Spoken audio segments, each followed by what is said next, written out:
Welcome to the Creative Soul Healing Podcast. Here we talk about the connection between creativity and healing, and how we are creative and how creativity helps us heal mentally, physically, and emotionally. Join us now. I'm Larissa Russell of Creative You Healing, and today I have with me Michaell Magrutsche. Michaell is an Austrian Californian multidisciplinary artist, awareness and creativity educator, speaker, and author. He works on raising the awareness of our limitless human potential and its wisdom. He is an advocate for helping understand neurodiversity. Michaell's dyslexia and dysgraphia forced him to develop an awareness of seeing the world purely from a human perspective. Creating art completed his awareness of what it is to be human. So welcome, Michaell.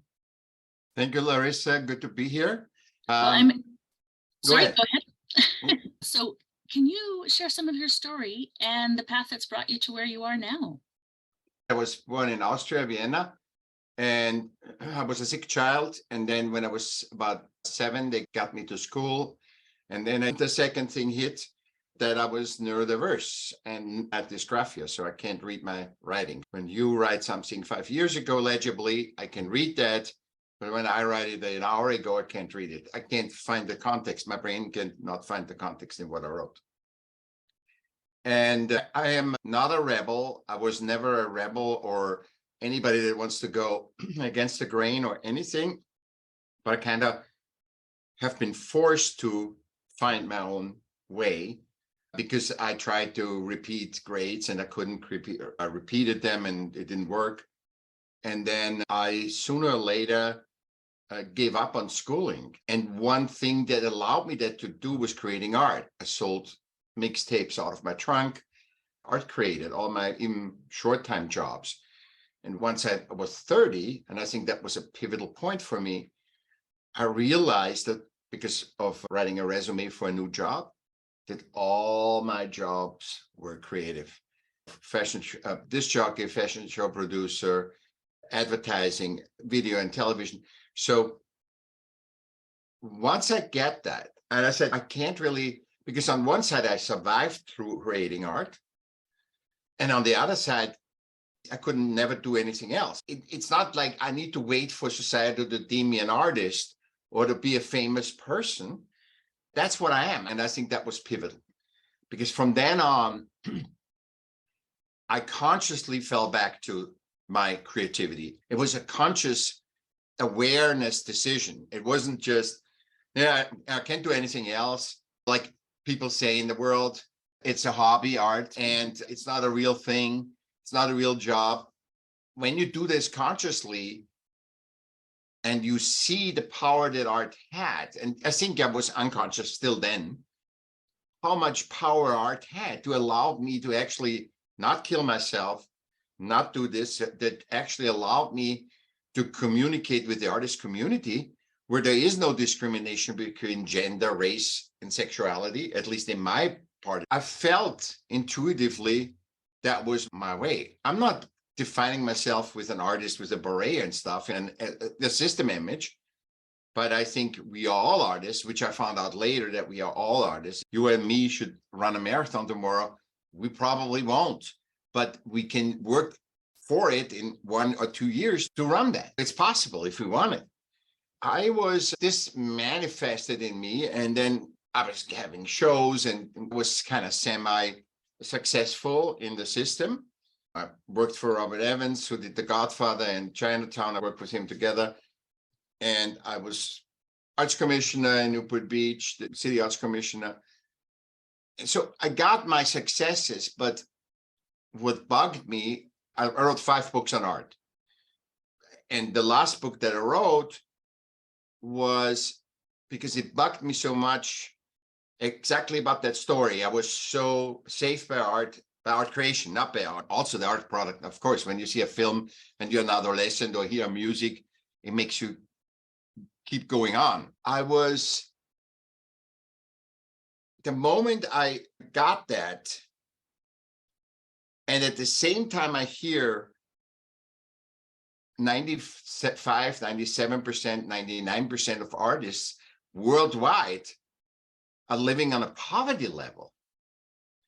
And I said, I got to write a book about this because art is everything in my life. And I said, it's impossible. And I see how much it helped my friends, how it helped me in coaching and helped me in all this stuff. And I said, how can that be? This is the highest form. It's like one way where we feel our godliness, where we create stuff. And you know what happens when you create stuff? The object that you're creating, or the subject or the song or whatever, you start of it and you are the master. But when you have enough, it begets its own life. And you can't just put a yellow dot into that painting. It doesn't work. It forces you where to put the dot and what color. It forces if you use a choir or if you lose a bass line, in all these things. It forces you words to use in a poem. You have created this. And just that process, it's just priceless. And so I dove deep into it, and I realized in that book that art, what the art world is the art business. It is art history. It is all relation to systemic definition of what art is. And really nobody except Picasso or Warhol is interested in those artists about their creation. Nobody's interested in the creation process. And I believe that the creation process, and I'm not alone, that the creation process is the human blueprint that brings us back of understanding who we are. Everyone, is that blueprint. And so every time you feel lost and you identify or go and even look at art or create art, you find more of who you are. I saw it was all focused on the art product. Do you have a nice painting that people like? Do you have a nice song that people like? But it was nothing about the process. Then I found also out that all artists have such a hard time with this most rewarding thing, the process of art, to enjoy that and milk the process, because they're worried, can I pay my bills? Can I make money from that? Can I do this? Then I realized in that process, you have to do a job to do, most artists do. I worked in hospitality my whole life to allow me to do the artwork. And so I separated the two, and that got me to the book now that I'm finishing, that is, we can create heaven on earth, which art does, or we can destroy ourselves with our creativity. It's our choice. And nobody cares about it. Nature doesn't care. Nobody cares. If we destroy ourselves, another generation, right? Mm-hmm. But I believe that artists and creatives hold the blueprint on how the world can be. And I think there's so much. And just that dissonance of what I said, I see it in you, the dissonance, how you're treated as a creative and artist, because talent always gets paid the less. It doesn't matter where the system makes the most and artists get the less. So we have to hold the thing for everyone. It's a tough thing, but once you with the awareness, I think my life got 50% better once I separate. I am a species of humanity, of nature. I'm just another species of nature. And we chose to play Monopoly in this game. But the value is always the humanity. It's like the fact that you feel guilty that you have to care for your daughter because she's sick and not go to work should never be. Because we have, as humans, absolutely authority and priority, because we created the freaking systems. They're our creation, and we can't submit to them. We have to play them by the rules and whatever, but we cannot be in them. We have to play systems. We have to be humans. And I think art and creativity is the blueprint to that. For everybody is different. There's 8 billion different people. Absolutely. So. Absolutely. I think that's very important what you said, because I see this daily with people I talk to about I'm not creative. And as a human, you are innately creative. Exactly. Right? But we think because we are not producing something of value to other people, we are not creative. And the two things are completely separate. We need to embrace that creativity because it is about the process. None of the workshops I do, projects I do are about a finished product, right? They're about the process that we're going through, because that's where the healing is. That's where the work is. That's where we can move through things. And that's vitally important. Yeah.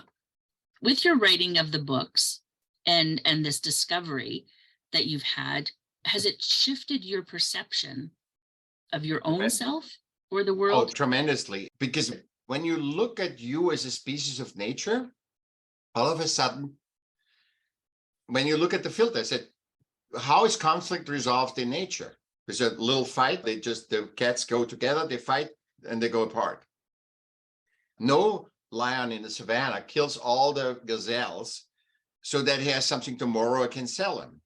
And you see then, you recognize your benevolence because we are all like other animals. We are a human animal, right? A social human animal. And you see the benevolence of it. And then you shame yourself and saying, you shouldn't be too good. You should be harder. You should do this. You should that. But that's not in our nature. In our nature is to come together, have fun. Look what guys do, or girls. When they get together on a night out, what they do? They're joking around. They're laughing. They're telling gossip, telling stories. That's what we're, and it's not done on social media. It's done when you go out, when you be in physically with each other.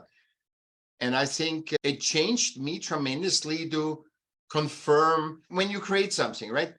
And then you put it away and then you look at it. And I say, this is great because you're getting your ego out.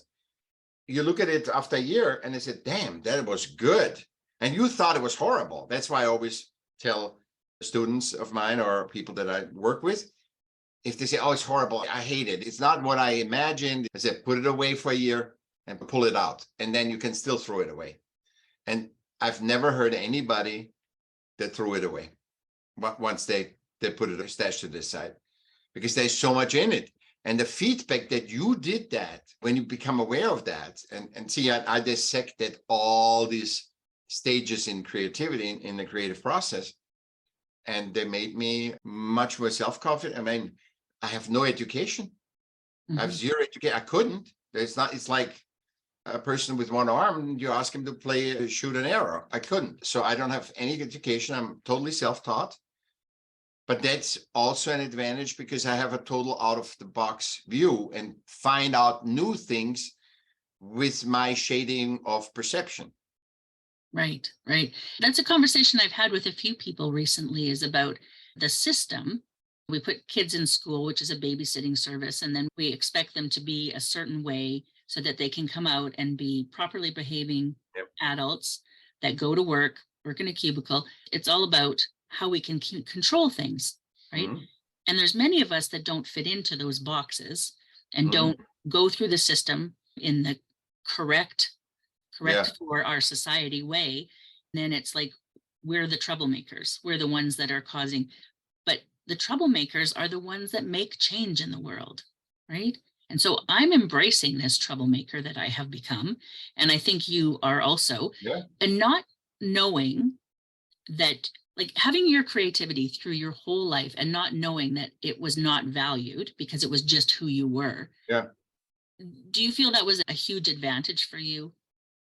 I think in hindsight it was. If I had a mentor like me or you, what I mean, that would be another thing, because it would make me aware of things, and to then, once aware, the choices are easy. When you're not aware, that's when choices are hard. So every time I have a hard choice, I know I'm not aware enough to make that choice. I don't have to know all the outcome, but I'm not aware enough to make a confident saying, yeah, this is the next step. And I don't know the outcome either. It's just saying I have to go this way. I think it comes to a lot of self-shaming, because anytime, I said it before, 8 billion people, every one of the 8 billion has a own fingerprint and has an own DNA. There is a reason for that. We should question, what is nature showing us? Perhaps in inclusion, that's where it's all about, in our differences. Yeah. And every animal for that is the same. There's no same animals. They all are different.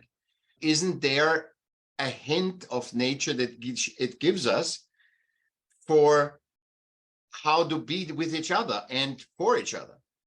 I give an example. The people can say, oh my God, Larissa, you have the best podcast. I can't believe it. You should get an award. You should get, or Larissa's podcast is absolutely the worst. And now I ask you something, but neither these judgments of good or bad can take away that you did a podcast. See, it's like when women talk about, or men talk about abortion, and I'm not pro or against, I'm just saying, when we talk about abortion and haven't experienced that, the same for women. With women that don't have babies, talk to other women and tell them what to do about abortion. You cannot make that assumption. There's no system solution to have them. Because if I'm saying, okay, Larissa, men and women are equal, then I say women have been always equal to men, because in nature, you exist and you're worthy. There is no surplus that needs to be discarded, animals or humans. There is nothing. It's sustainable and it's constantly adapting. To say now systemically that I separate them before, right? The king is a system, the realm, and they say, I'm going to go send those warriors over to get more and better and whatever. And the woman just stay at home. We don't know what to do for you. You just keep baby and stay at home. That is a system-created human problem, because we know now that women can be better warriors than men. Also, in all shooting disciplines, women are better than men. So the stupidness of that, the unawareness, and over generation, we play the same game, and our adaptability is just copying from each other, makes us totally forget that it's about human, and you can't fix something that a system created on a system level with political correctness. Because as much as you feel, if I say, oh, Larissa, you are equal to me. But what if I say, Larissa, you are another human. You just, into something, you're a female, but you're another human. And that's why I treat everybody like that. Not I treat everybody the same, but I treat everybody as a human, as an extension of me, as a part of the 8 billion that I have the privilege to meet. That's a completely different thing than saying, okay, you're a woman and I have to behave like this, or I have to treat you like that. And and I have that problem with neurodiversity, because neurodiversity is coming to the light, like blindness has come to the light, all these other things have come to light. And when you system define it, and the wonderful thing of neurodiversity is that nobody is the same. Mm-hmm. You can't even put it in a median of a bell curve. It just doesn't work. This is what neurodiversity, I think, has. And it's kind of an example. How can you make a system that is relevant for all neurodiverse people so that people get awareness? It's just about awareness. It's not about we need rights and regulations. We're all humans. Get away with rights. We're all right thing, and get rid of misconceptions and our conditioning that they are better than or worse than Asian people are smarter. All that crap. That is system. It's in the system created. I think this is coming through all of us. I think we as creative knows that we didn't create that. It just came through to us, and we are just more.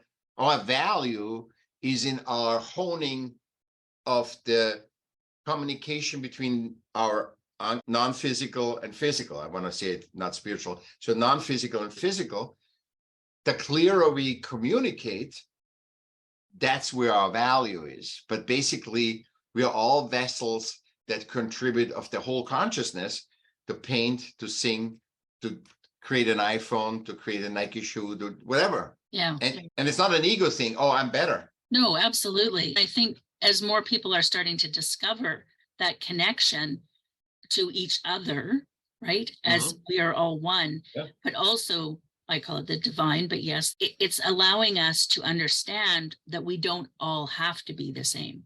We've been put into these boxes because it's easier for when it comes right down to it, it's easier for government if we're put into a box so that we can be pushed along a line, an assembly line of sorts, to get to the other end. When we have started to like step back from that, and I think that's why neurodiversity is coming to light so much right now, because we're starting to recognize that we do think differently, and that's not a bad thing, right? We're the ones who are looking at things in a different way. We're the ones who are starting to question how it's been done. Allowing that differences, I think, is vitally important right now to allow the change that needs to happen. It's about the awareness. It's nobody, sorry to interrupt it, but it's not about the systems are bad and humans are good, or it is these people that are master system navigators. They have so much energy that they can so adapt. They have this, that they adapt, that they are successful in systems. But in general, because every fifth person is neurodiverse, we are all different and we all different values. And the thing is, there is the systems number one on the other side of system, and this is what I write in my coming book.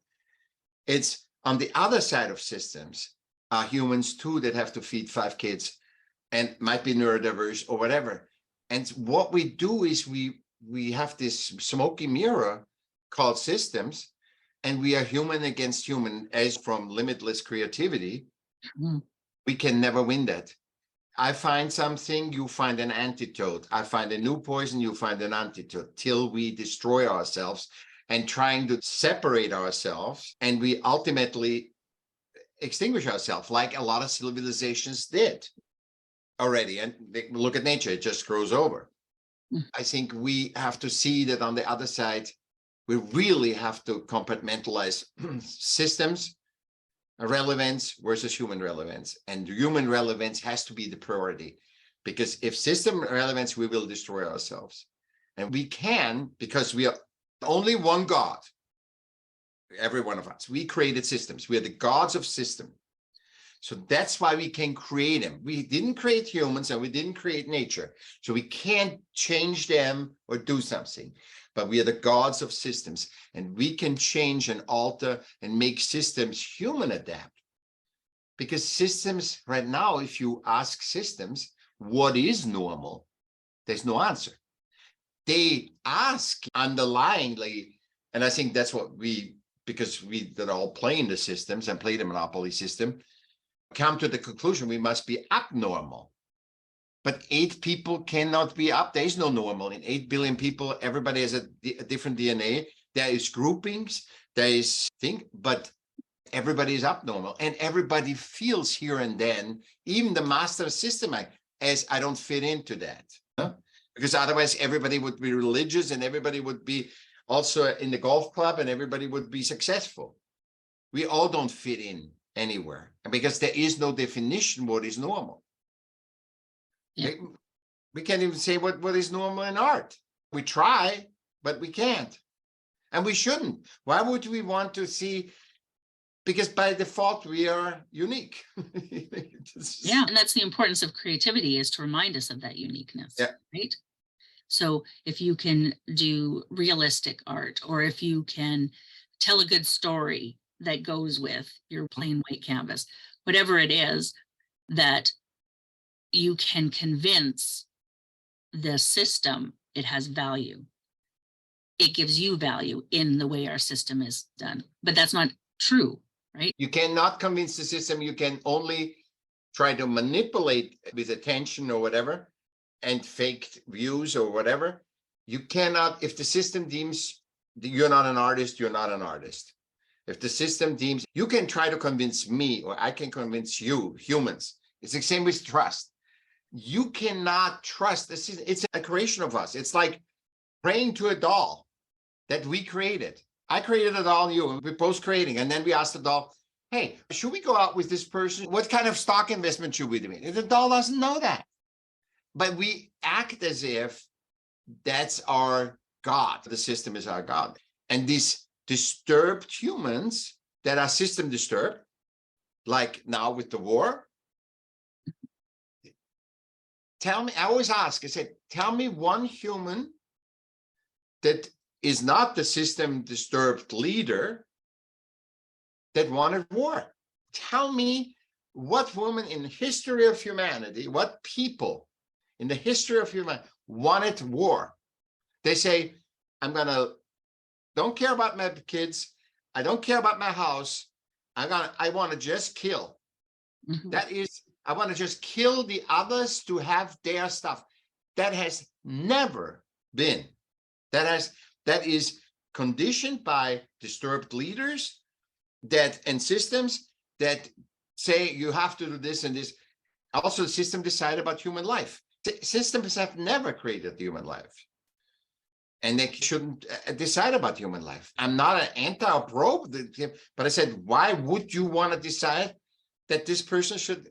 You're very limited. You have a little function, a government or a religion or a thing. You have a little function. Politics, there's a little function. The world goes on without systems. And this is always what I say, without systems, we can survive because we are limitless humans, because we have creativity, right? We just create we are limitless. What people come up with is amazing, but systems become irrelevant if there's no humans. If there's no humans that pay the half cent, even if it's to make another rich, it's fine. Without humans, systems are completely irrelevant.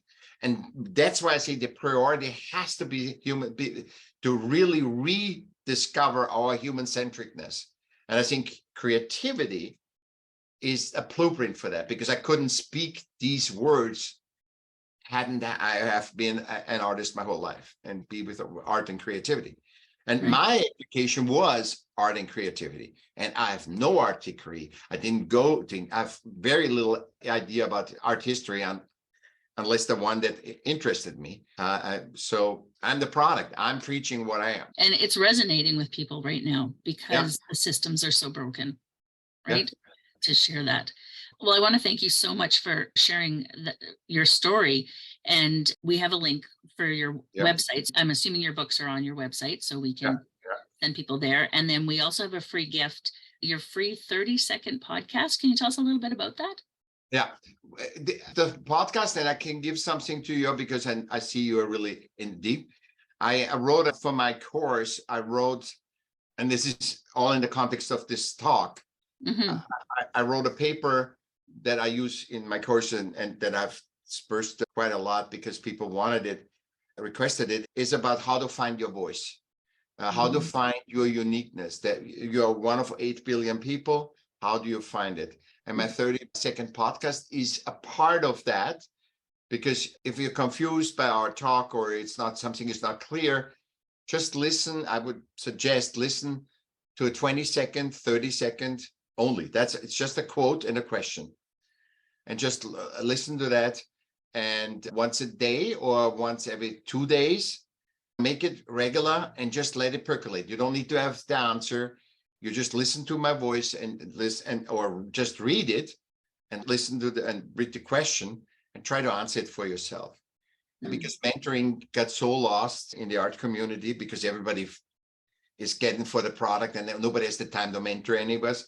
So I thought, what kind of mentoring could I give that everybody can just pick up? And I use technology to give that with I love that. Yeah, I love the that. Smart of Art podcast. Yeah, it's about 130 episodes. Yeah. Wow. Perfect. And we'll make sure the links are there. Is there any final thoughts before we go today? Awareness is trumps all. I find the systems make us do life. Be mindful, be grateful, do being grateful. What they're really saying is do being grateful, do being mindful. We don't need to be reminded by systems about our humanity. We've just proved that two human beings that never met each other can have a healthy dialogue, which is the second superpower after creativity, right? We can adapt each other good enough to have that dialogue, which is the third superpower. Just be aware.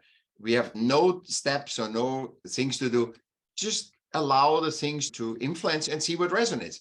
If you don't like a quote that I wrote on my podcast, discard it. You don't have to do it. You're free. You have to work on what resonates with you at that time and allow that to have an impact. Yeah, absolutely. Well, I want to thank you so much for being here today. Anytime. Thank you. And to our listeners, we will see you again next time. And in the meantime, I wish for you amazingly creative days.